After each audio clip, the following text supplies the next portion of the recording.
ጤና ይስጥልኝ። ኢትዮጵያ በግልባጭ እንድታውቀው የተደረገው የትራምፕ የህዳሴ ግድብ ድርድር ጥሪ ደብዳቤ። ትራምፕ በኢትዮጵያና ግብፅ መካከል ድርድር ሊኖር እንደሚችል ጠቆሙ። 7 ተጨማሪ ሀገራት የትራምፕን የሰላም ቦርድ እንደሚቀላቀሉ አስታወቁ። የአውሮፓ ህብረት ከአሜሪካ ጋር ለነበረው የንግድ ስምምነት የሰጠውን ፈቃድ ሰረዘ። ዜናዎችን በዝርዝር እናሰማለን። ፕሬዚዳንት ዶናልድ ትራምፕ በመጀመሪያው የስልጣን ዘመናቸው በታላቁ የህዳሴ ግድብ ላይ በኢትዮጵያና በግብፅ መካከል ስምምነት እንዲደርስ መሞከራቸው ይታወሳል። ወደ ስልጣን ዳግም ከተመለሱ በኋላም በተለያዩ ጊዜያት ስለ ግድቡ ከኢትዮጵያ ፍላጎት ተቃራኒ የሆኑ ግብፅን የሚደግፉ ንግግሮች ሲያደርጉ ተሰምተዋል። ባለፈው ሳምንት ማብቂያ ጥር 8 2018 ዓ.ም ደግሞ ፕሬዚዳንቱ በቀጥታ ለግብፅ ፕሬዚዳንት አብዱልፈታህ አልሲሲ በጻፉት ደብዳቤ ባለን የግል ወዳጅነት መንፈስና አሜሪካ ለግብፅ ህዝብ ሰላምና ደህንነት ባላት ቁርጠኝነት የህዳሴ ግድብን በተመለከተ ድርድር ለመጀመር እንደሚፈልጉ ገልጸዋል። ፕሬዚዳንት ትራምፕ በግብፅና በኢትዮጵያ መካከል ያለውን የአባይን ውሃ መጋራት ጥቂት ለአንዴና ለመጨረሻ ጊዜ በኃላፊነት መንፈስ ለመፍታት ዝግጁ ነኝ ሲሉ በገለጹት ደብዳቤ ላይ ገለልተኝነትን ጨምሮ የተለያዩ ጥያቄዎች እየተነሱበት ይገኛሉ። ደብዳቤውን ተከትሎ የግብፅ ፕሬዚዳንትና እርስ በርስ ጦርነት ውስጥ የሚገኙት የሱዳን ጦር ኃይሎች አዛዥ አብደልፈታህ አሊ ቡርሃን ፕሬዚዳንት ለትራምፕ ያቀረቡትን ጥሪ እንደሚቀበሉ ወዲያውኑ ምላሽ ሲሰጡ፣ ኢትዮጵያ ግን እስካሁን በይፋ ያለችው ነገር የለም። በደብዳቤው ላይ በህዳሴ ግድብ ዙሪያ ለበርካታ ዓመታት ባለመግባባት ውስጥ የቆዩት ሀገራት ጉዳይ ለመፍታት ፍላጎታቸውን በመግለጽ በቀጠናው የትኛውንም ሀገር የአባይን ውሃ በተናጠል መቆጣጠርና በሂደቱ ጎረቤቶችን መጉዳት የለበትም ሲሉ አስፍረዋል። ረቂቅ ፈቅ አህመድ በአባይ ወንዝና በህዳሴ ግድብ ድርድር ውስጥ ተሳታፊ ነበሩ። በአሁኑ ወቅት በውሃ ሀብት ልማትና በድንበር ተሻጋሪ ወንዞችና በሃይድሮ ዲፕሎማሲ አማካሪ ናቸው። ስለ ደብዳቤውና በውስጡ ስለያዘው ጉዳዮች ከቢቢሲ ጋር ቆይታ አድርገዋል። አቶ ፎቅ የማደራደር ሀሳባቸውን በደብዳቤ የገለጹት ትራምፕ የመረጧቸው ቃላትና አገላለጾች በከፍተኛ ደረጃ ለግብፅ ያደሉ ናቸው በማለት የደብዳቤውና የድርድሩን ማጠንጠኛ የግብፅን ፍላጎት ለማሳካት የታለመ ይመስላል ብለዋል። ለዚህም ከዚህ ቀደም ብዙ ያከራከረውና ከስምምነት እንዳይደርስ ምክንያት ከሆኑ ጉዳዮች አንዱ የሆነው ኢትዮጵያ ከግድቡ ኤሌክትሪክ ማመንጨት እንጂ በውሃው የመጠቀም መብቷን የማወቅ ነው ያሉት አቶ ፈቅ የኢትዮጵያ ተጠቃሚነት የሚያመለክት እንዳልሆነ አመላክተዋል። ሱዳንና ግብፅ የአባይን ውሃ በጣም ስለሚያስፈልጋቸው በተለይ ድርቅ በሚሆንበት ጊዜ ኢትዮጵያ ውሃውን መልቀቅ እንዳለባት የሚያመለክት መልእክት በደብዳቤው ውስጥ አለ። በትራምፕ የመጀመሪያ ስልጣን ዘመን አሜሪካና የዓለም ባንክ በአሸማጋይነት ተከታታይ ድርድሮች መደረጋቸው ይታወሳል። ነገር ግን ከስምምነቱ ተደርሶ ይፈረማል በተባለበት የመጨረሻው ሰዓት ኢትዮጵያ አልፈረምም በማለቷ ጉዳዩ በእንጥልጥል ቀርቷል። ኢትዮጵያ ከ6 ዓመት በፊት የቀረበውን ስምምነት ሳትቀበለው የቀረችው ወደፊት በአባይ ውሃ የመጠቀም መብቷን ስለሚነፍግ ነው ሲሉ አቶ ፈቅ ያስታውሳሉ።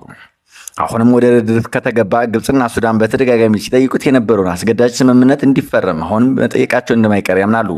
ዶናልድ ትራምፕ ቢሆን ያ ስምምነት ሰነድ አሁንም ቀርቦ እንዲፈረም መጠየቃቸው አይቀርም። ከ2019 እስከ 2020 ድረስ ግብፅ የኢትዮጵያና ሱዳን አሜሪካና ዓለም ባንክ መጀመሪያ በታዛቢነት በኋላ ደግሞ በአደራዳሪነት ገብተው ያረቀቁት ስምምነት ሰነድ አሁንም ሊቀርብ ይችላል። ነገር ግን በዚያ ሰነድ ውስጥ ኢትዮጵያ ውድቅ ያደረገችው የውሃ ሞላልና ዓመታዊ የውሃ አለቃቀቅን በተመለከተ ክፍል በውስጡ በድብቅ የተሰገሰጉ ለግብፅና ለሱዳን የውሃ ድርሻ ኢትዮጵያ እውቅና እንድትሰጥ የሚያደርጉ ሀሳቦች የያዘ መሆኑን አቶ ፈቅ ይጠቅሳሉ። አሜሪካና የዓለም ባንክ ሲያደርጉት በነበረው ጥረት የቀረበው ስምምነት ሰነድ ኢትዮጵያ ጥቅሟን የሚያስጠብቅ አይደለም ብለው ወጣት ትራምፕ በምርጫ ተሸንፈው ከዋይት ሀውስ ከተሰናበቱ በኋላ በአፍሪካ ህብረትና በዩናይትድ አረብ ኤሚሬትስ አማካኝነት ሌላ ዙር ሙከራ ቢደረግም ለፍሬ ሳይበቃ ቀርቷል። አሁን ደግሞ ከ4 ዓመት በኋላ ትራምፕ ወደ ስልጣን ከተመለሱ በኋላ በዓመታቸው ግብፅና ሱዳን ፍላጎታቸውን ለማሳካት ከዓመታት በፊት በእንጥልጥል የቀረውን ስምምነት በአሜሪካ በኩል እንዲፈረም ጥረት እያደረጉ ነው የሚል እምነት አቶ ፈቅ አላቸው። አሁን ግን ከትራምፕ በኩል የሚቀርበው አማራጭ ፈታኝ ሊሆን እንደሚችል ይጠቅሳሉ። ለዚህ ደግሞ ኢትዮጵያ ጥንቃቄ ማድረግ ያስፈልጋታል በማለት ያሳስባሉ። እንዲህ ያለውን ስምምነት መፈረም ብሔራዊ ጥቅምን የሚነካ ነው። አልደራደርም ማለት ደግሞ ከአሜሪካ በኩል ከፍተኛ ጫናን ሊያስከትል ይችላል። ትራምፕ ቅድመ ሁኔታ አስቀምጠው ይህን አደረጉ ወይም ተቀበሉ በማለት የአካል ሆነ ሌሎች እርምጃዎችንና ጫናዎችን እንደሚወስዱ ሊገልጹ ይችላሉ። ይህ ደግሞ በኢትዮጵያ ላይ ችግር የሚፈጠር በመሆኑ አቶ ፈቅ የሚመክሩት ኢትዮጵያ ነገሮችን በጥንቃቄ በመያዝ ጥበብና ብልጠት በተሞላበት ሁኔታ ምላሽ መስጠት እንዳለባት ነው።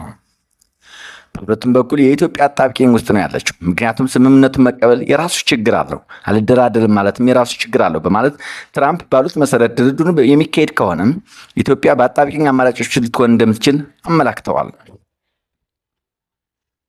ትራምፕ ከመነሻው ለግብጽ ፍላጎት ያደላ ደብዳቤ መጻፋቸው እንዲሁም ከዓመታት በፊት የመሩት ድርድርም እንዲሁ በኢትዮጵያ ተቀባይነት አለማግኘቱ በመጥቀስ አሁንም ምን አይነት ሀሳብ እንደሚቀርብ ይታወቃል ይላሉ አቶ ፈቅ። የትራምፕ ሁኔታ የታወቀ ነው። ቅድመ ሁኔታ በማስቀመጥ ይህን ተቀበሉ ካልሆነ ይህን አደርጋለሁ ነው የሚሉት። ስለዚህ መደረግ ያለበት ትራምፕን አስቆጥቶ ወደ ፍጥጫ ሳይገባ የድርድሩን አቅጣጫ ማስቀየር ቢቻል የተመረጠ ነው ሲሉ ይመክራሉ።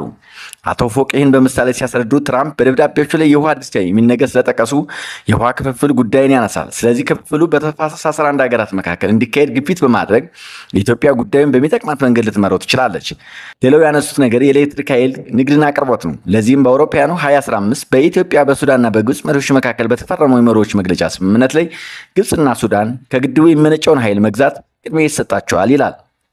ስለዚህ ኢትዮጵያ ይህን መሰረት አድርጋ በኃይል ንግድ ላይ ከሀገሪቱ ጋር በመደራደር ከትራምፕ በኩል የመጣውን የድርድር ሀሳብ ኢትዮጵያን በሚጠቅም አቅጣጫ ለመምራት መሞከር አስፈላጊ መሆኑን ይመክራሉ። ትራምፕ ከግብጽ በተለይም ከፕሬዚዳንት አልሲሲ ጋር የጠበቀ ግንኙነት አላቸው የሚሉት አቶ ፈቅ በቅርቡም ሲሲ ወደ ዋሽንግተን አቅንተው እንደነበር ጠቅሰዋል።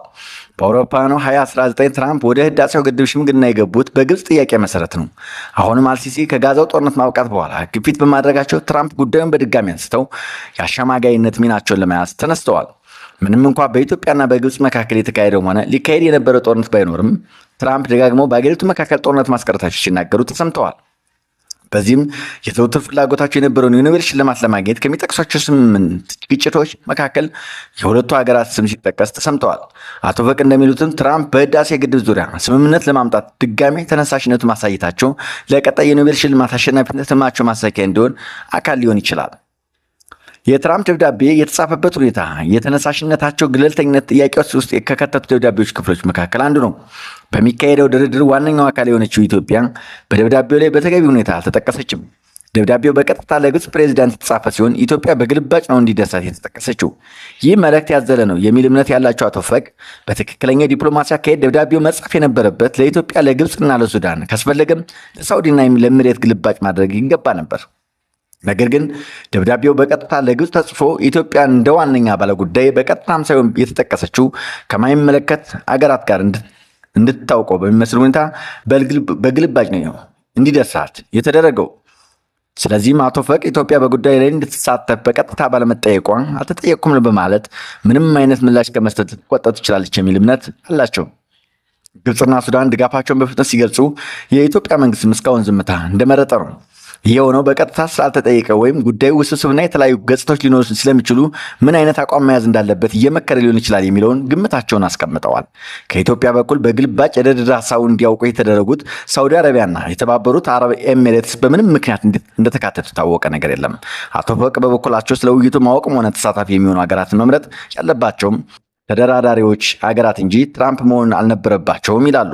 ዘገባው ሙሉ የቢቢሲ ነው። ትራምፕ በኢትዮጵያና